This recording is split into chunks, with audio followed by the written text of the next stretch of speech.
Gibraltar. Good afternoon and welcome to Lunchtime Live with me, Ros Astengo. Now, yesterday was International Day for the Elimination of Violence Against Women. According to the UN, more than 70% have experienced gender-based violence. The issue was brought under the spotlight in the UK by the horrific murder of Sarah Everard at the hands of a serving police officer, and in Gibraltar, the killing of Carolina Lishman continues to make headlines. Well, joining me today in the studio is the Police Commissioner Richard Ullger. Welcome, Richard, to tell us what the police are doing about it. Now, we know that 81% of domestic abuse victims in Gibraltar are women. You've told us that statistic. But how big a problem generally is it, and how do we compare with other jurisdictions? Domestic abuse is a problem, and it has to be tackled holistically by not only the Royal Gibraltar Police, but a number of different agencies and departments, but obviously, most importantly, Her Majesty's Government of Gibraltar. And you would have heard the Minister Sacramento talking yesterday about how the domestic abuse strategy is moving in a forward direction with a number of agencies to tackle this issue. But not only is it the problem of agencies and obviously Her Majesty's Government of Gibraltar, but it's everyone's problem. It's a community's problem. Everyone has a role to play here. OK, well, talk us about statistics, please, because I've just checked with the Office of Criminal Prosecution and Litigation Office. They haven't updated their statistics since 2017. And obviously statistics inform policy. So what can you tell us about local statistics? Absolutely. So if I look at the data that we currently have for the month of October, 43 domestic abuse cases were reported to the Royal Gibraltar Police. And out of those 43 cases, there was 14 arrests. And out of those 14 arrests, 21 offences were disclosed. Don't forget, the Royal Gibraltar Police will also attend incidents of domestic abuse where offences aren't maybe disclosed, and therefore there is an investigation which eventually ends up being recorded but with no action. Do you keep a track of convictions? Oh, absolutely, of course we do. So you know what the conviction rate is? Absolutely, yes. Can you share any of that information with us? So the conviction rate, the last conviction rate, we'll be looking at the annual report, and it's in the annual report. I don't have that data with me at the moment, but it will be in our annual report reflecting on the year of 2020-2021. OK, well, we'll wait. When is that report coming out? It's currently sitting with Her Majesty's Government of Gibraltar and has to be laid in Parliament. OK, so 43 arrests in Gibraltar for October. Now, how does that compare, let's say, with previous years? So very much, it's been an average. So it's not 43 arrests, it was 14 arrests, but 43 domestic abuse cases reported to the Royal Gibraltar Police, and it is on average. What we found is that there's been a plateau, and the domestic abuse cases are being reported to the Royal Gibraltar Police, but we aren't seeing spikes. We didn't particularly see spikes during COVID-19 and during lockdown, which for us was quite surprising because we expected it and we prepared for it. I think we understood that cases had actually gone up during the lockdown, hadn't they? No, they hadn't. No, they hadn't. We were certainly pushing out a lot of messages, ensuring that our people needed to be aware that this could happen, but the statistics and data suggest that it didn't happen. OK, I'd like to talk about how the Royal Gibraltar Police approaches these cases, because historically, and I don't know if it's the case now, but historically a police officer might be called to an apartment. There may be signs of domestic violence, and certainly a witness who might have called the police, but the female, let's say the female who might be the victim, refuses to take it any further. How has your behaviour, the RGP's behaviour, changed in those circumstances? The Royal Gibraltar Police, certainly since I joined, has changed our processes immensely, but particularly over the past year and a half, where we have implemented recommendations by Her Majesty's Inspector of Constabularies. We've improved our reporting processes, our recording processes, but most importantly, our investigation processes. Our officers are all now trained to be looking out for those signs of domestic abuse, and what we will do is referring to your question, where you talk about an individual not wanting to proceed with an allegation of domestic abuse, where officers see that there is evidence of abuse, particularly violence, the Royal Gibraltar Police and its officers will take positive action against offenders. So we do not need the victim to tell us they don't want to proceed with the complaint, it will be up to the Royal Gibraltar Police to pursue that matter, and we call this positive action, because what we can't allow to happen is for the perpetrator to have full control, which happens on most occasions on their victims. But then what happens when the case goes to court? Because then actually you haven't got your key witness there. Doesn't that harm the case? Well, this is where we have to be better at what we do. This is where we need to get as much evidence as possible. This is where we need to look at the public to support us and the skills of our officers to ensure that we get the best evidence. Okay, so what are you doing to encourage more women to come forward? Because it is a very, very difficult situation for them. They have children to consider sometimes and, other issues, fear, in fact, as well. So what is the police doing to encourage these women or more women to speak out and to assure them that their case will be dealt with adequately and that justice will be served? I think you've just hit the nail on the head. Justice needs to be served. Victims first is our approach. We always look at the victim, the safety of the victim, the environment of the victim. But what we need to do is put an end to the perpetrator's control over the victim. So this requires a holistic approach. It requires not only the Royal Gibraltar Police to take this forward, but it requires people like the care agency, the education department, the all those key public sectors to support us in the process when an individual has been arrested for abusing a victim. Okay, I want to turn to the Sarah Everard case now, because that was hugely shocking, because the perpetrator was a serving policeman. I don't recall that any similar cases happened here in Gibraltar. Murders are extremely rare in Gibraltar, but thankfully so. But has it made you take a look inwardly at your procedures and how you can safeguard any such case happening over here in Gibraltar as well? Absolutely. What have you learned from the Sarah Everard case? Absolutely. So I sit in the National Police Chiefs Council's meetings, which usually happen bi-monthly, and sometimes when there is a case where they require to bring the chief constables together because of an urgent matter, they will, and I also join those meetings. What is very prominent in the UK at the moment is that there's a loss of trust for the police because of what's happened in the Sarah Everard case. This was a young lady who lost her life at the hand of a police officer. Can't call him a police officer because he wasn't a police officer. He was an animal. He was brutal, and what he did was completely unacceptable. And the trust that the public lost with the police has been insurmountable. But so what the police are trying to do is gain that trust from the public. And what we are doing as an organisation, so we don't think we've lost that trust here in Gibraltar, but we need. What makes you say that, though? Because we are constantly interacting with our community, we are constantly engaging with our people, and we haven't received any indication from women or girls that they have no trust in the Royal Gibraltar Police. But notwithstanding that, we need to ensure that is the case, and we need to go out there and ensure that the women and girls do constantly trust us.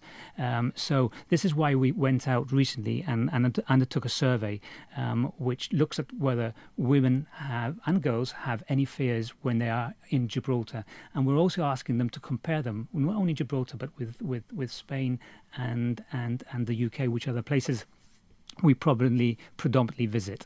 But going back to the Sarah Everard incident and what we're doing as an organisation internally with our people, we are constantly addressing issues of the code of ethics within our organisation. We ask our officers to abide to the principles and the standards of behaviour. And another piece of work that we've started to introduce, and this came at the back of the National Police Chiefs Council's direction, is to start having that conversation about misogyny. Now, misogyny doesn't only affect the Royal Gibraltar Police. Misogyny is in the public space. It's a societal issue, and we have to address it as a society and as a public. But I, as the Commissioner of the Police, together with my command and the Assistant Commissioner, we want to make sure that misogyny does not exist in our organisation, and we have to eradicate it. And what are you doing about that? So we're being brave about it. We're having those serious conversations with our people. I was due to address the workforce this month, but it has been cancelled. But I intend to do so in January, in the new year, in our training days. Talk about the code of ethics, talk about the principles and the standards of behaviour, but having that conversation about misogyny, making people that certain comments that they may be making when they're patrolling in the police van is not acceptable, and certain actions against women is not acceptable. There's something that we've recently sent out within our workforce through our force orders, and it's a video which was undertaken by Surrey Police, and it's not in my force. And basically, what the message is that they don't want misogyny in the force, and this is what we're trying to do: educate and make our officers aware. Okay, well, Gibraltar hasn't had a case like Sarah Everard, but we have had a very shocking case nevertheless that has been in the headlines for 4 years, and that is the case of Carolina Lishman, who was stabbed to death by her husband. Her family and many others feel that justice has not been served. Royal Gibraltar had his sentence reduced to 6 years.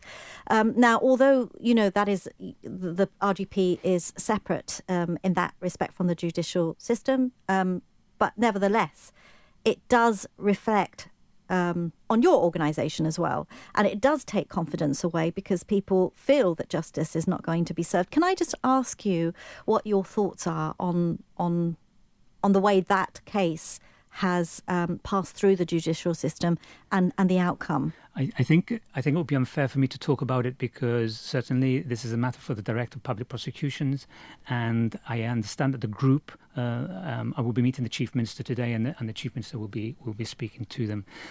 All I can say is that, and I think I can speak for the Director of Public Prosecutions here and obviously my organisation, is that we are here to serve the public and do justice. And there's nothing, there would be nothing better than doing exactly that.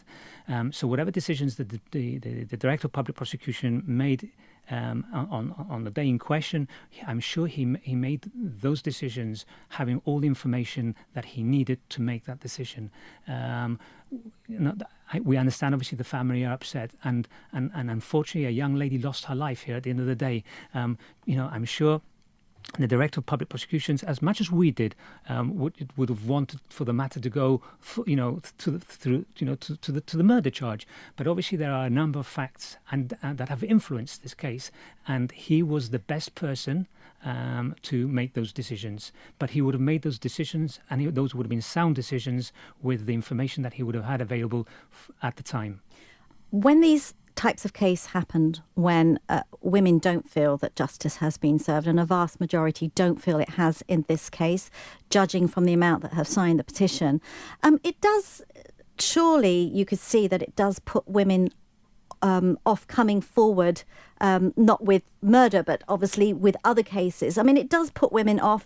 Do you think that case has dented women's confidence in coming forward to you? I think anything of this nature does dent people's confidence, women's confidence in particular, because, Carolina was a young, beautiful lady. But what we need to be doing is ensuring that trust continues. And what I will tell the public is to trust the Royal Gibraltar Police. We know that loads of people signed that petition, but people need to be cognizant of the fact that there are a lot of facts behind certain decisions, and the person who had all those facts would have been the Director of Public Prosecutions. So he would have been the best person to make the decision. Sometimes we do get things wrong, but on this occasion he made a decision on the facts that he had available at the time. Talking about sentencing, do you feel that sometimes the judicial process works against the work that the RGP does? For example, a recent case of historic sexual abuse saw the guilty party sentenced to a 2-year suspended sentence, whereas a carer who stole jewellery got 4 years in prison. I mean, that does not seem proportionate. What's your view on that? The judicial system has, the judges and magistrates have guidelines on sentencing, and they have to abide by those guidelines. So sometimes people may think that it's completely unfair, but it is a difficult decision. And again, the judges and magistrates make decisions on the facts that have been presented to them and what is available to them, and obviously going through the guidelines that are offered to them. It doesn't really inspire confidence. We go back to that issue of confidence again. And, sentencing must surely impact the work that you do, because women need to feel confident. Absolutely. That if they go through the whole traumatic process of the judicial process, that there is going to be an outcome for them. So do you feel that our sentencing does need to be reviewed? I personally don't think it needs to be reviewed because, again, I have full confidence in the judicial system and I have confidence in both the judges and the magistrates when they deliver their sentencing. I think what's most disheartening is for victims when we know that the evidence is pretty it's pretty good, pretty strong evidence, and when an individual gets away with it because he's found or she is found not guilty. I think sometimes that's what hurts most, quite honestly. There was a review taking place at one point about whether parole should be given at a later stage, for example, halfway through a sentence as opposed to a third through the sentence. That hasn't changed at all. I mean, what's your view on that? Is that something that is still on the cards? Again, this is a matter for the parole board.